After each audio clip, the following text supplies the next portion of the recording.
si Travis Scott, Jordan 4. CJ McCollum, yung tumumba kay Lebron, parang Bruce Lee, no? Pusha, classic. Search nyo kung magkano stock. Kopya lang. Pero ito, matikas ang tindigan.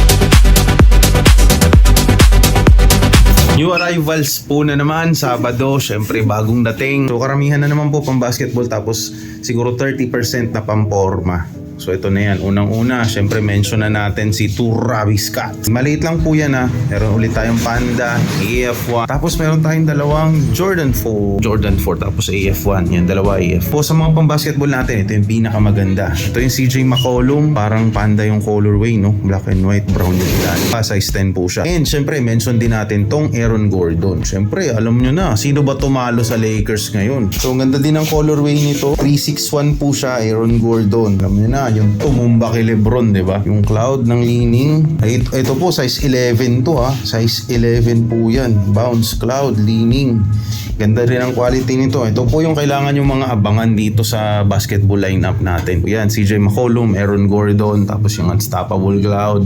Ito rin, okay din po tong leaning na to. Size 10. Ang ganda ng colorway, oh. Yellow and black, parang Bruce Lee, no? Meron din tayong ganitong SB. Yan, bihira po dumating yung mga ganitong SB, ha. Ban, layo ng pagkakaiba, no? Kopya lang. Pero ito, matikas ang tindigan. Yung tag niya sa loob, wala po sa tang, wala sa body part, kundi nasa insole. Ayun, no? Nandito pa rin yung trademark niya na dala-dalawa yung tang, dala-dalawa yung sintas. So, very unique. Papansin yan sapatos na yan, Sakay. Fuchsia. Jelly na translucent yung ilalim. Ganda nito. Ito, kung gusto nyo nung mga sapatos na talagang napapansin pag nasa court, ito na po yun. Yan, nasa basketball, ano natin yan, code. Tayong Aaron Gordon, meron din tayong Gordon Hayward. Ito, medyo maliit lang po tong Gordon Hayward na to. 950 lang po yan sa amin, ha. Yun, medyo maliit lang po to. 8 lang po yata to, 8 US. Meron din tayong Kyoda na ganito. Ang kulay-kulay niya, no? Meron din tayong leaning. Ito, 10.5 yan. 10.5 yan, ha. Masyadong feminine yung colorway niya, no? 10.5. Tapos yun, meron tayong black na D-Rose. Ako, natetempt akong bilhin to, eh. D-Rose na black. Okay yung kondisyon. Tapos yun, hindi masyadong papansin. Black and white. Classic D-Rose. Size 10.5 yan. Abangan nyo yung bukas. Importanteng sapatos yan. Bihira dumating ang D-Rose dito, eh. Lex Caruso. Up tempo natin, meron din. Ito, may cracks. Ngayon lang tayo nagkaroon ng ganito. Ito, napakaganda ng kondisyon ng cracks na to, ha. Ito, ibang cracks naman to. Leather siya, pang formalan, di ba? Meron tayong Yeezy 350, tapos ito, meron din pang basketball na ganito, pick, ang ganda nito. Di rin nagpapahuli yung pick, no? Okay na okay din yung ilalim nito. Is 9.5. Ito, generic na basketball shoes lang naman to. Not too special, common lang. Yan, Kyodan din po.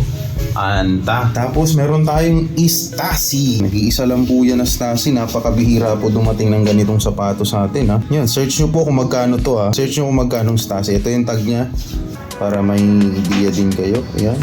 Teka, zoom natin. Yun. Check nyo yung UPC code. Dito po sa amin 850 pesos lang po yan. Ang size nito 7.5 US. Hindi lang ako nagagandahan sa Stasi kasi masyadong dumihin kasi, tapos yun, ano lang talaga yung brand niya, maingay. Ito sa size 10.5 po itong running shoes na to. So yan lang po lahat ng arrivals natin. Dating nandito sa old stock natin, nandiyan pa rin, binuboxing ni Max yung ating bubble wrap. Magla-live din po kami pagkagabi para makapag-mind din po kayo ng mga bagong dating namin na sapatos. So yan lang po, maraming salamat sa panonood.